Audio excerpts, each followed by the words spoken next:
Hey there, folks. So this morning I want to talk to you about your historiographical essay outline peer review.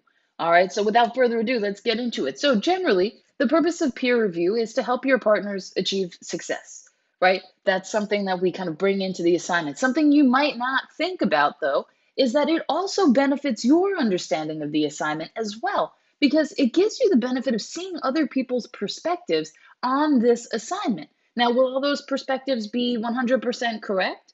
Maybe not, but they still might give you some valuable insight onto how you can accomplish this essay.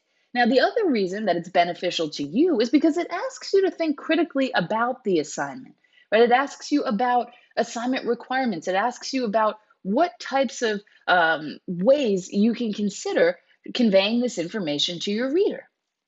Now, let's get into this one specifically. So, what's in your peer review group's email? Well, your partner's email addresses and names are there, right? You can find those in the to section of the email. You'll also see your partner's outlines, the video instructions for peer review. If you're watching this video, then you've already found those. And your peer review questions document that contains information about how to go about peer review and also information about the questions that you have to answer, right? It actually contains those questions that you have to answer. Now, how should you prepare for this peer review? Well, one, reread the historiographical essay assignment requirements document and the historiographical essay rubric. Okay, the reason that you do that is because you want to make sure you have a really solid understanding of exactly what this assignment is calling for before you start providing guidance to others, right? Obviously, you should have taken a look at these documents as you were preparing your own historiographical essay outline, but it's always good to have a refresher. Then read all instructions and questions first, right? Make sure you have an idea of what you're looking out for. Then pick one of your partner's outlines and get started, right? Create at least 5 content related in-text comments and then answer those peer review questions. Now, if you want to have the peer review questions side by side with the outline and answer as you go, that totally works as well. Just make sure that you answer those questions and then you create at least 5 content related comments for your peers. Then do the same thing for your other partner's outline. Okay. Now, this might make you ask, well, how do I add comments to my partner's paper in Microsoft Word? Well, there are other platforms that you may be using, Google Docs or Pages if you have a Mac, but I'm going to focus specifically on Microsoft Word since I've asked you to work with Microsoft Word throughout this class. Now, to create a comment in Microsoft Word, there's a few different ways to do it. The most straightforward way would be to, using your mouse, just highlight the information about which you're making the comment, right? Make sure that it's specific and not just a big highlight portion, right? Make sure your peer knows exactly where you are referring to when you're making this comment. Once that's highlighted, right click and click New Comment in the menu, and then write your comment. It's as easy as that.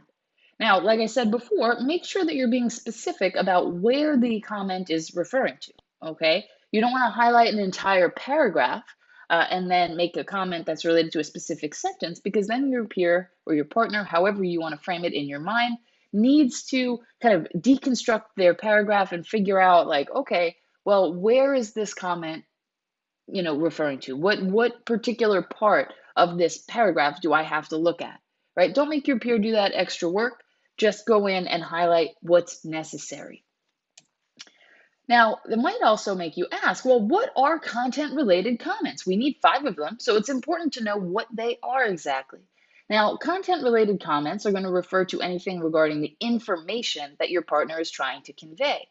On the rubric, this is assignment requirements, its use of evidence, and its organization. Okay, those 3 things. Now, what does that mean? Well, in terms of assignment requirements, is this assignment doing everything that it's being asked to, right? Are all of the sources present in the assignment?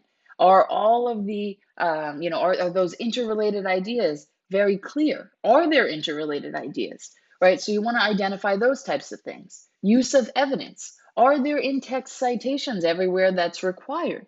Is there a works cited page, right? Because that's about making sure your evidence is being credited, right? That will fall under use of evidence. Also, Is it clear how each of these pieces of evidence that are provided intersect and, work with that interrelated idea that's identified in the thesis statement and that body paragraph's topic sentence? If it's not, well, make a comment about it. And then organization. Now, when I talk about organization, what I mean is the general organization of the essay and the information that's present inside the body paragraphs, right? So if we want to break this down, we can use a metaphor here. Let's use the body as a metaphor for the organization of any essay submission, right, or outline. So we've got the spine, which is going to be the thesis statement, right? That's the entire purpose. It holds everything together. It identifies, what is to come in the essay, right, up in the introduction.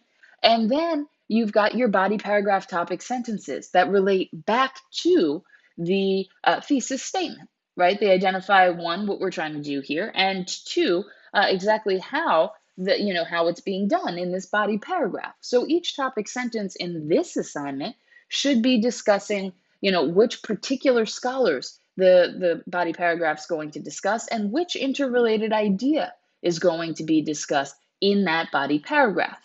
So if the thesis statement is the spine, then the body paragraph topic sentences are going to be the ribs, right? Just kind of holding everything together. It's connected to the thesis. It's making things work well. And then, you've got what's inside the body paragraphs. Is everything inside related to that body paragraph's topic sentence?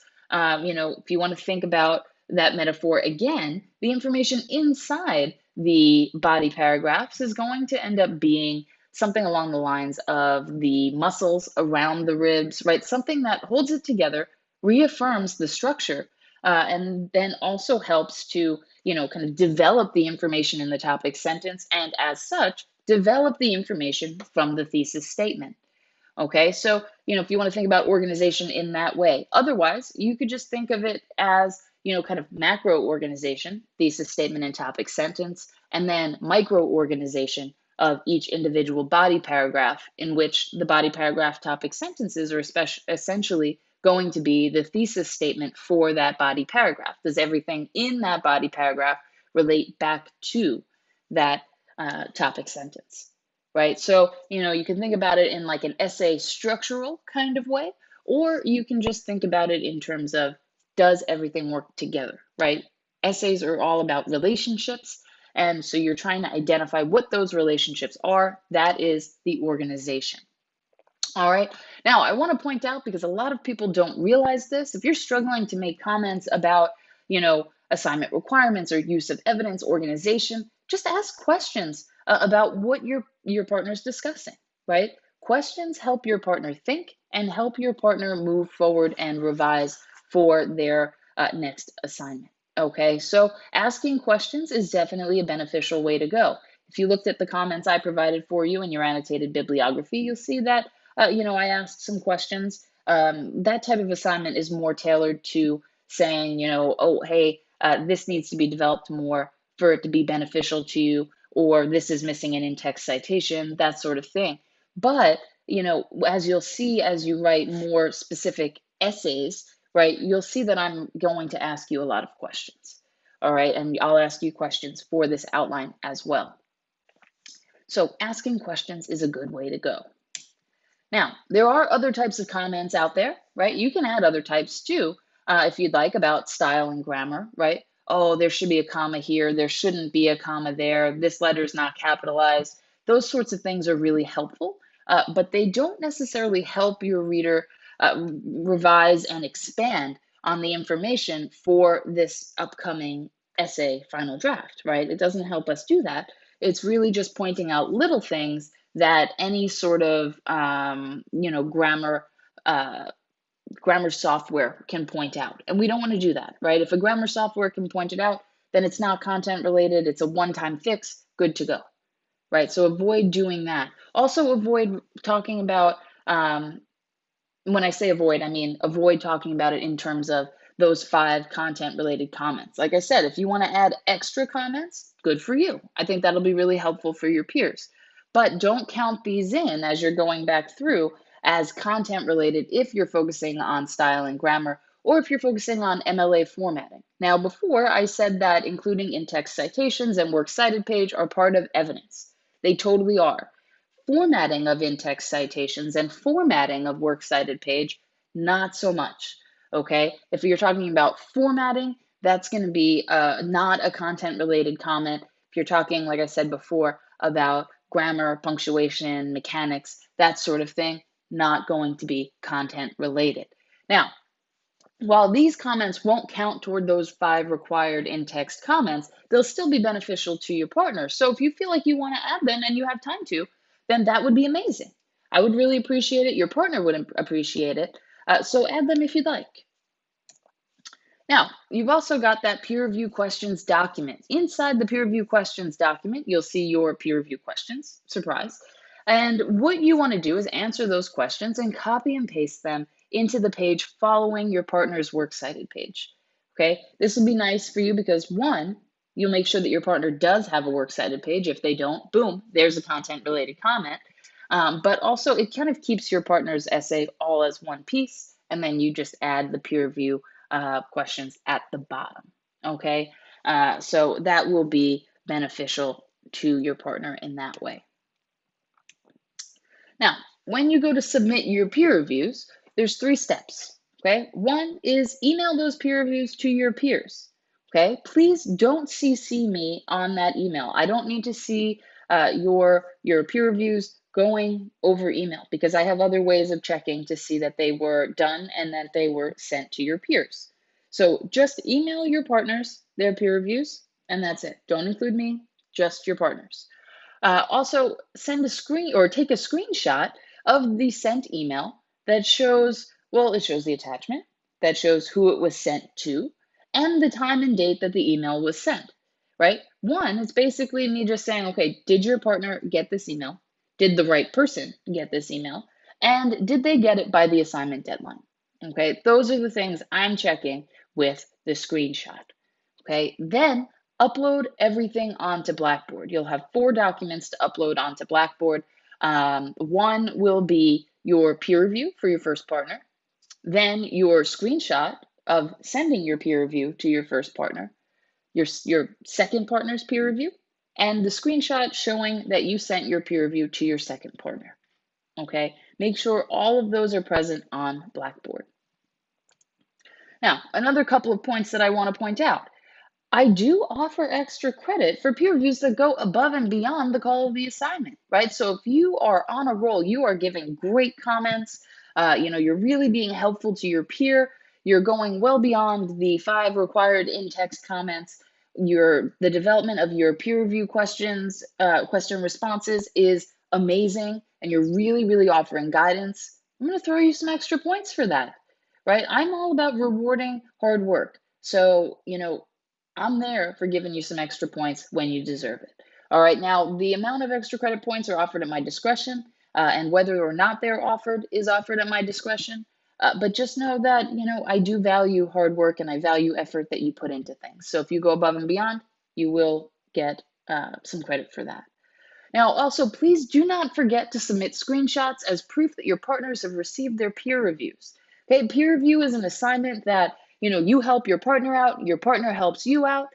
So if one side of that equation isn't working, well, then that's not going to work, right? So if you don't send your peer reviews to your partner, then, well, I mean, that makes it so that did you really complete the assignment? I mean, you did it, but they don't benefit from it. And since part of peer review is about your partner benefiting from the comments that you make, you don't want to forget that part. Okay, so without that proof that you've sent your peer review to your partner, you will earn a 0 for the peer review. All right, so please make sure that you upload or that you upload that to an email and you send it over, and then show me proof. Okay, now you may submit peer reviews in separate attempts on Blackboard. What does that mean? Well, if you if you do one peer review on Tuesday, for example, and you want to upload that because you don't want to lose the file in your computer, awesome, do that, right? If you want to, and then you want to do another one on Friday and then upload that onto Blackboard, awesome. I'll be able to see all of those. Okay, so definitely, however works best for your mind and whatever works best for you, please do that. Okay, as long as I have those four things, right? Those two screenshots showing your peers got your peer reviews, and then the two documents, one for each peer, that contain your in-text comments and the answers to your peer review questions. Okay, there is one other thing that I want to point out. You will also get comments from me for this outline. You'll get comments from me by Friday evening. I like to make sure that my comments go out at the same time as your peers' comments when we have peer review, because I want you to weight your peers' comments equally with mine. Any comments are beneficial, so take a look through, identify what what those comments are focusing on, and use them to help develop for revision. Okay. So make sure that you use your peers' comments just as much as you use mine, because that will be the best path to success for you. All right, so have a great rest of your day, you guys. Do great things, and I will see you either in class or on the next video.